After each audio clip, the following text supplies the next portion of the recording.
Alright, obviously this is the unit for sample test answer key. Hope you're checking the answers, or you're seeing how something was done, maybe if you got stuck.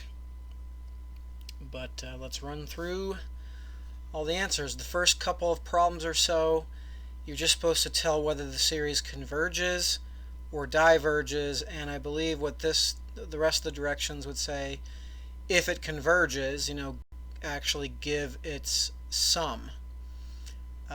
So keep in mind that there are certain tests that you would probably think to try first before you move on to other more complicated tests. Geometric test is one of those tests that you would try maybe above all others, or it's one of the first 2 or 3 tests that I would definitely try. And it turns out that this series is geometric in nature. This is not even given as a sigma definition. You know what I mean? It's they're just giving you the first handful of terms. That's kind of another cue to try something like geometric, or maybe like all of the partial sums. You investigate all the partial sums to see if they're approaching something, for sure. But it's geometric, and my common ratio, remember R in this instance, stands for common ratio, not radius or anything. And the common ratio is 3/2, and remember the geometric test, if your R value is greater than 1 or less than -1, then the geometric series diverges. Number 2, once again, was a geometric series. This one was given to you in like sigma notation. You can write out the first handful of terms. Plug in 0, you have a term. Then plug in 1, you have your next term. Then plug in 2, you have your next term. But maybe you're getting to the point where you can just kind of tell that this is geometric just by looking at the sigma definition, the sigma form. And you can see that R is 3/4. And that is the type of common ratio where it would converge.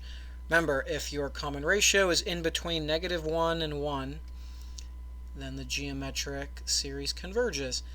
And so what does it converge to? Well, we have this nifty little formula, a sub 1, which means the first term, all over 1 minus R. So to get the first term, you plug in 0, because that's where we're starting here, right? It says so right here.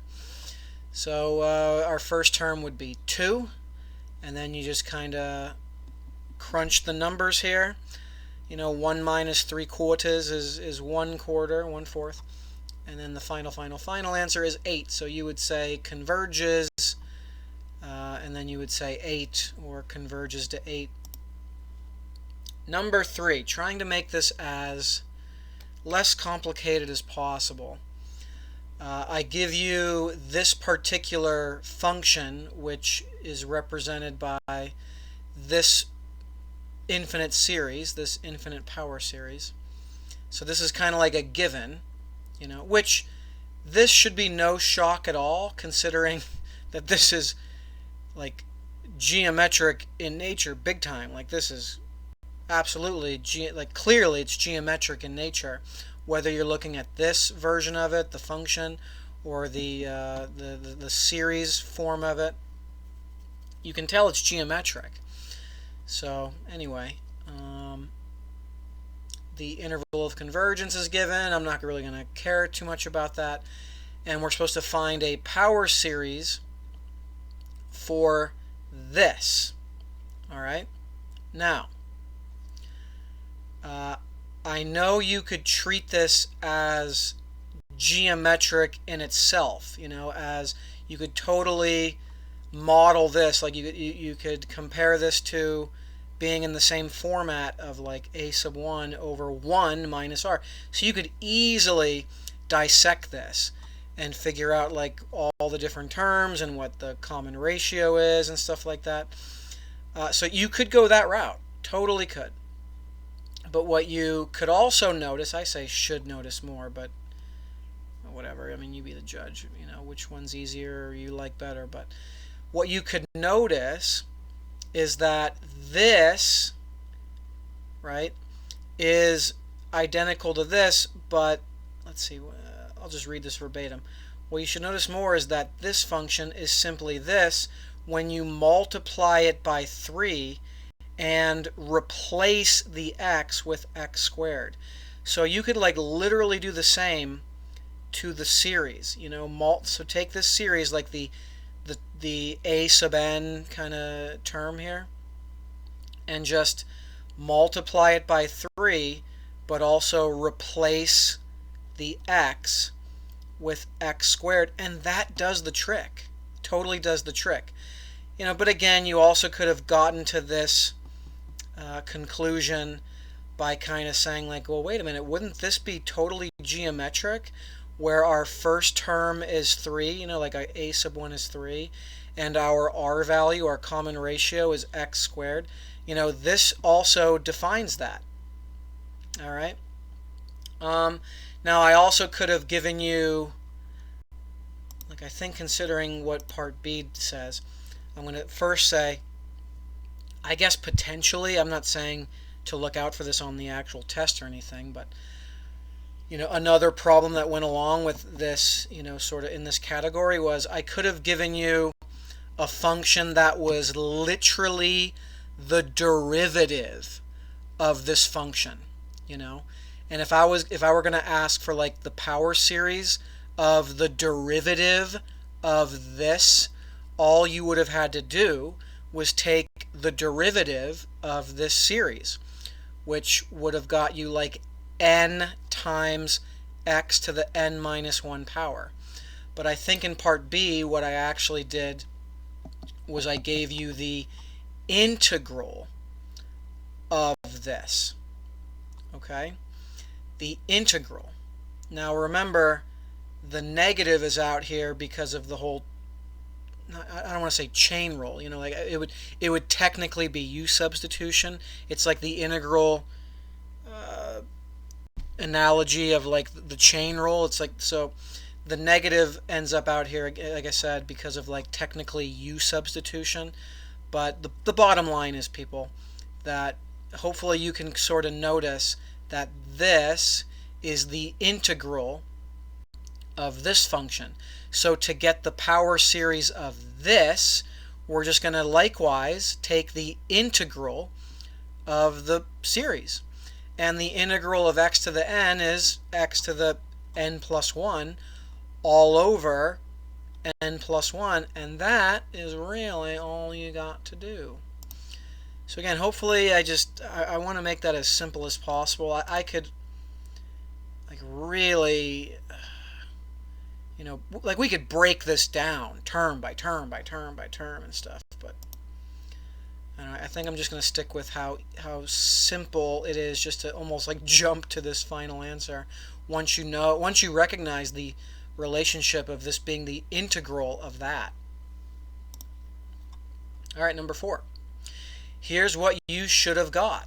Okay, now, well, I guess I'll get to that in a second, what I was going to say. But the steps, let's see, construct the 4th order Taylor polynomial. Just the polynomial, not the whole series or anything.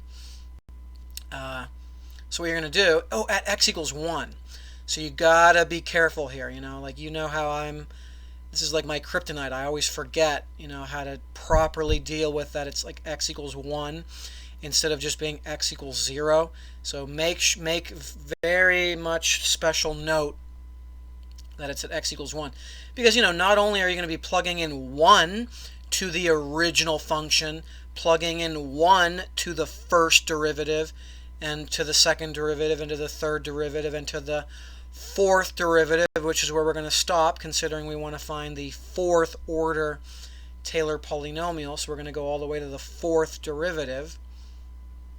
But also, when you throw it down here in the actual polynomial, it's got to be x minus 1 to each power as it builds. So don't forget about the chain rule. So we have a 2 right here, and because of another chain rule, you end up with a 4, and then an 8, and then a 16. So don't forget about the chain rule.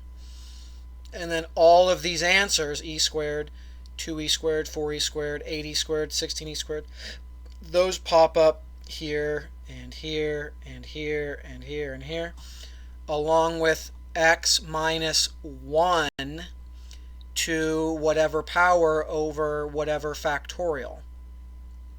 All right. So, and what I was going to say earlier, and I'll say it now, was that now obviously this can be cleaned up at least a little bit, for crying out loud. 0 factorial is 1. That's right, remember? 0 factorial is 1. 1 factorial is 1. 2 factorial is 2. That's 6. That's 24. And there can obviously be some, reducing, and cleaning up the terms. I'm not going to stress too much about that. I mean, for crying out loud, you could also, x minus 1. This is like you could FOIL these bubbles together. I mean, my goodness, could this keep going, but I'm not really going to worry about that too much. Now, this is done. This is done. You can stop here, I suppose. But if you were going to actually write a series, I might as well point this out really quick. I mean, why the heck not? If you were asked to do a series for this one, obviously in the sigma, oh boy, here we go. This is going to be embarrassing.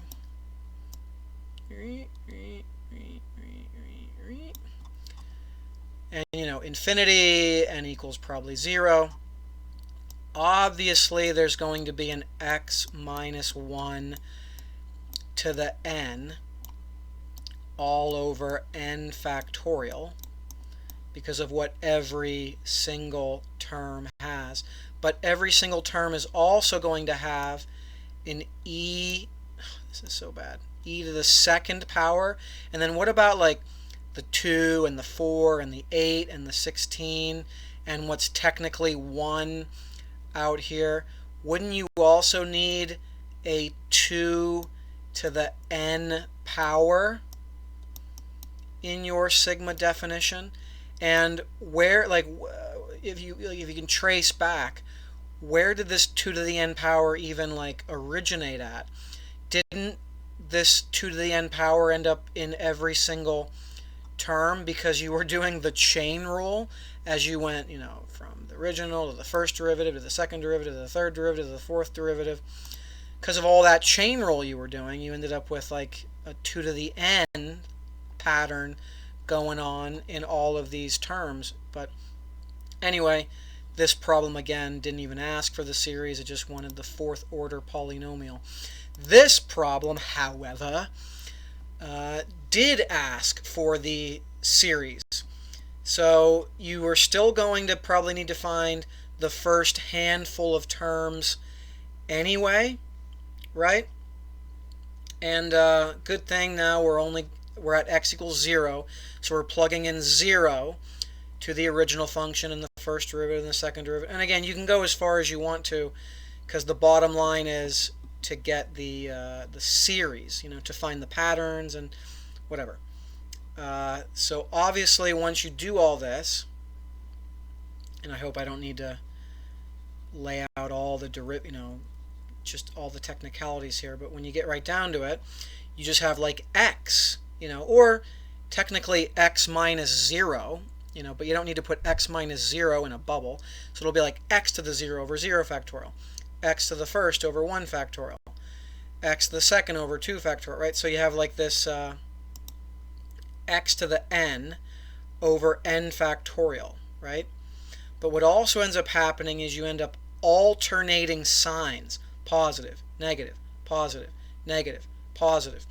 And so that's why you end up having this negative 1 to the n power in your series, And with it starting at n equals 0, right? Hopefully I'm not talking too fast here. I mean, you can watch parts over again. It's a video, for crying out loud. But so you have this -1 to the n because of the alternating signs. And with it starting at n equals 0, that makes sense, because you're starting off with a positive term when you plug in 0. But let's say you were starting off with like a negative term. All you would have had to do is adjust this to say like n plus 1.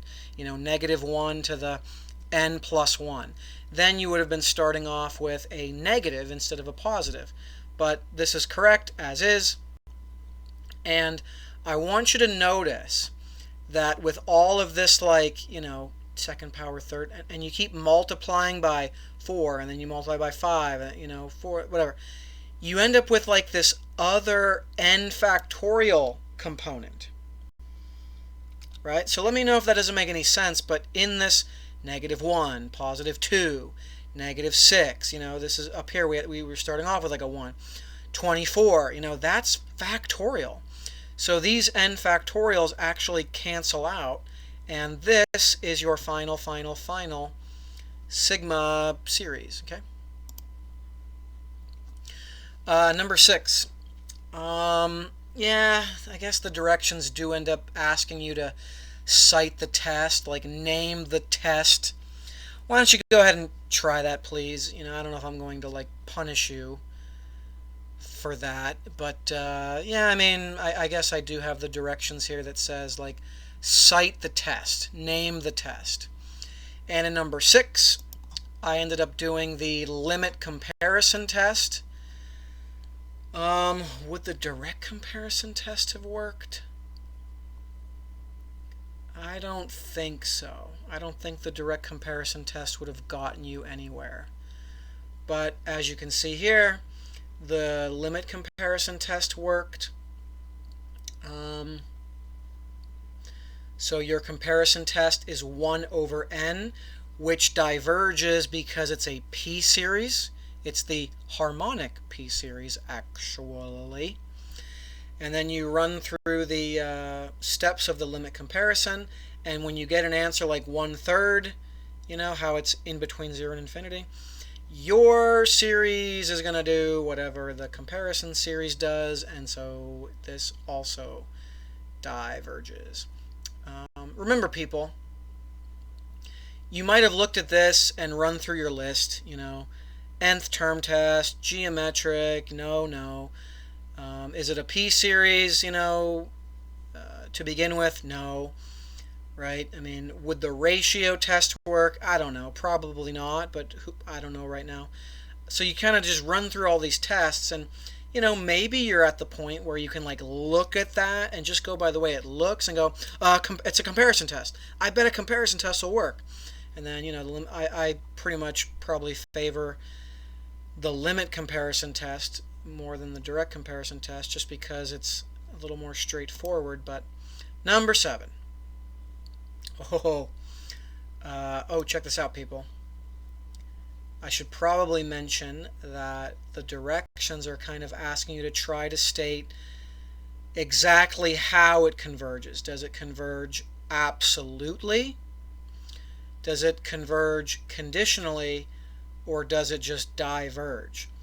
Now, here, right, taking the absolute value was going to be a little bit unnecessary, you know what I mean? So let's say this would have converged. I would have said that it would converge absolutely, because, you take the absolute value of this. There's no difference. Take the absolute value, don't take the absolute value.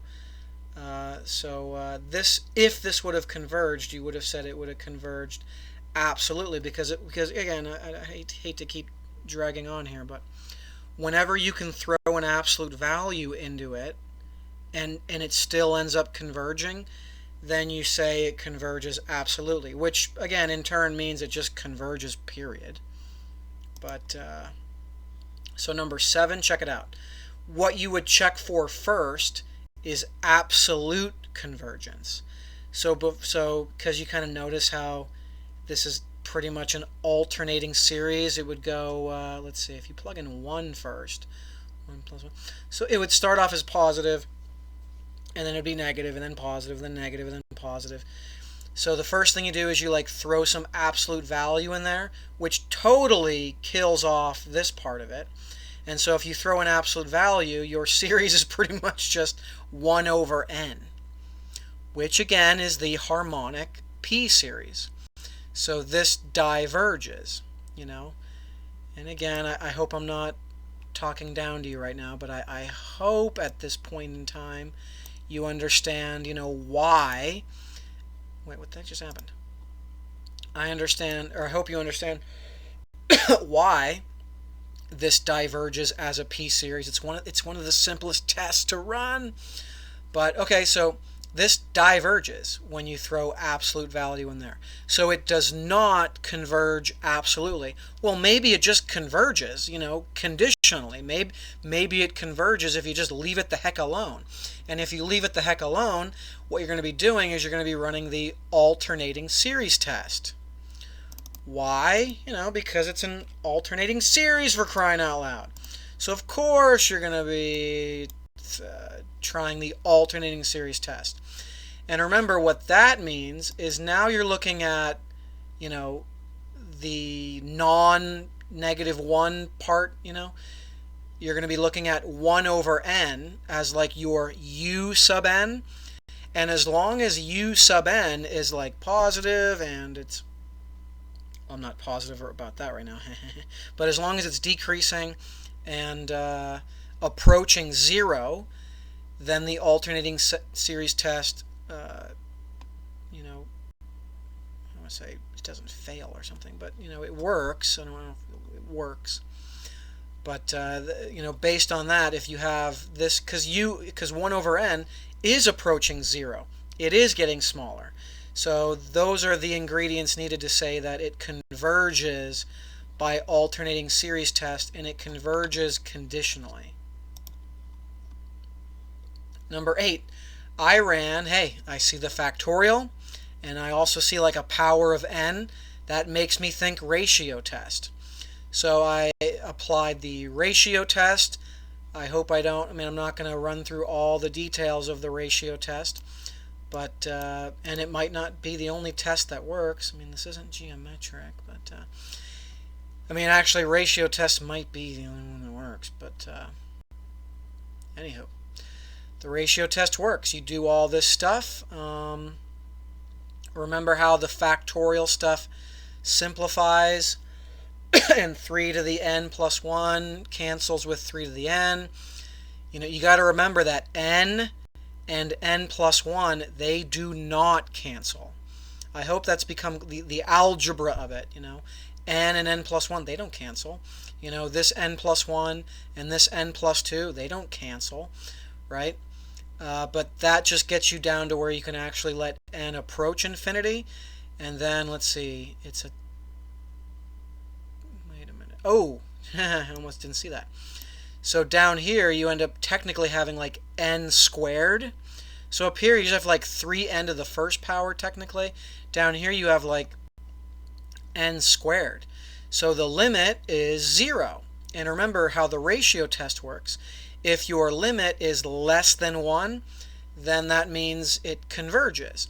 And so it converges absolutely. Because remember, throwing in absolute value wouldn't have really changed anything. So technically speaking, you threw absolute value in there, and it converged, and so you can say it converges absolutely. Number 9, again, throwing in absolute value, it does nothing. You know, so like if this turns out to converge, you're going to say it converges absolutely. And based on the fact that it's a geometric series where your common ratio is 2/3 and it's less than 1, so it, and yeah, this is what I've been saying, man. Converges whether you throw absolute value in there or not. But so you can say it converges absolutely based on the geometric series test. Would a ratio test work here? I'm going to say no, but that's, I guess that I'm not like 100% sure about that. But the geometric test sure as heck works. Remember, people, there's certain really easy tests you should probably try first, Now, number 10 and 11 and number 12.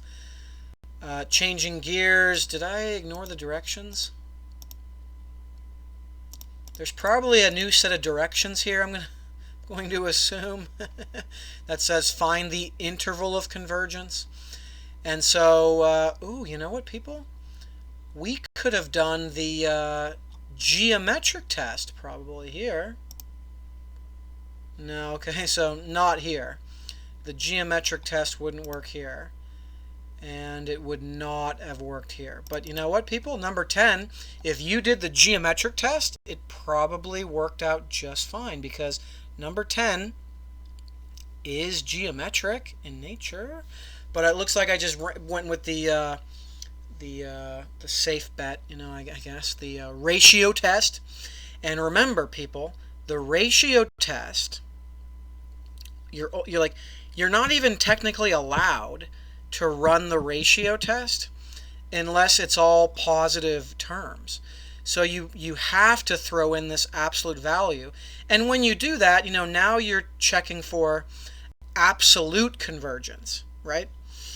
So when you run this ratio test, and there's canceling here, and you know what? There's even canceling here. I'm just going to take a sip of Gatorade.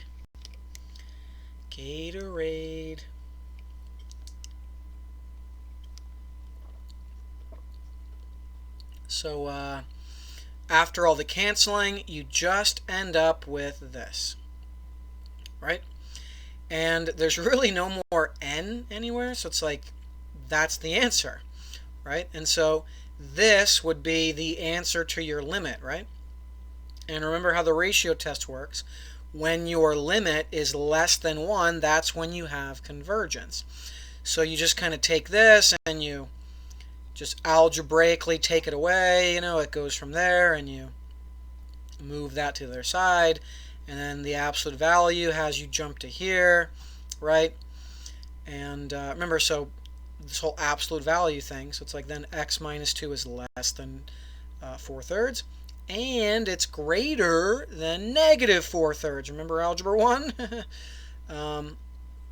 And then finish solving for x, and you get this interval. So this is where it converges absolutely. But then you have to check the endpoints, right? Remember in section 4.5 when it was sort of revealed that, hey, if you're being thorough, you have to check the endpoints. So if you literally let x equal 2/3, if that x right there was not x, if it was 2/3, you'd have 2/3 minus 2, right? 2/3 minus 2 is negative 4/3. So that's where the negative 4/3 came from. If you literally have, replace the x with 2/3. And so what this ends up pretty much simplifying down to, because overall, this is like pretty much geometric, you know what I mean? Well, is it? I don't know. Maybe I'm misspeaking right now. Can R? Yeah, I guess so. R can literally equal -1, right? Yeah, whatever. But what am I thinking of? I'm thinking of something. I don't want to go off on some crazy tangent right now in the middle of a video, but I'm thinking of something where like when R equals 1. Anyway, who cares about whether we can call this geometric or not? I think you can. The bottom line is, essentially this diverges, and I'm gonna stick with the whole geometric deal. You know what I mean? Like -1. Or actually, no, this would be, first it would start with +1. +1, -1, +1, -1, +1, -1, +1, -1. Diverges. And so it does not converge at x equals 2/3, nor does it converge when you literally let x equal 10/3. If you plugged in 10/3, you'd end up with positive 4/3. And so you'd end up essentially with sigma 1, which also diverges. Okay, it doesn't even pass the nth term test, for crying out loud. Yeah, like 1 plus 1 plus 1 plus 1 plus 1 plus 1 plus 1 plus 1 diverges. And so there are literally no x values where it converges conditionally. So since neither of these worked, you would say it doesn't converge conditionally anywhere, but it converges absolutely here. And so the overall convergence is when you merge these two, merge these together, and this is the where it just converges, period, converges overall. Okay. Number 11, when you run the ratio test, you get the canceling, but then you get hit this.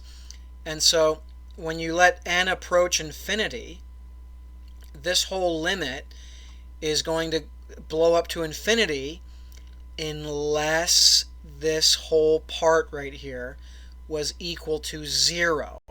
What's going to make this equal to 0 is x equals 2. So literally this is the only value where we have convergence at all. You know, absolute convergence, because it happened when we threw in the absolute value, which we had to. We had to throw in absolute value. So it converges absolutely at x equals 2. Again, none. Overall, x equals 2. And then I guess the grand finale here, we get an example where the ratio test, let's see, so there's canceling here. There's no canceling here, okay? Algebraically, there's no canceling here. You still have an n over n plus 1. When you let n approach infinity, there was kind of like a tie here, and so it's pretty much 1, you know, 1 over 1.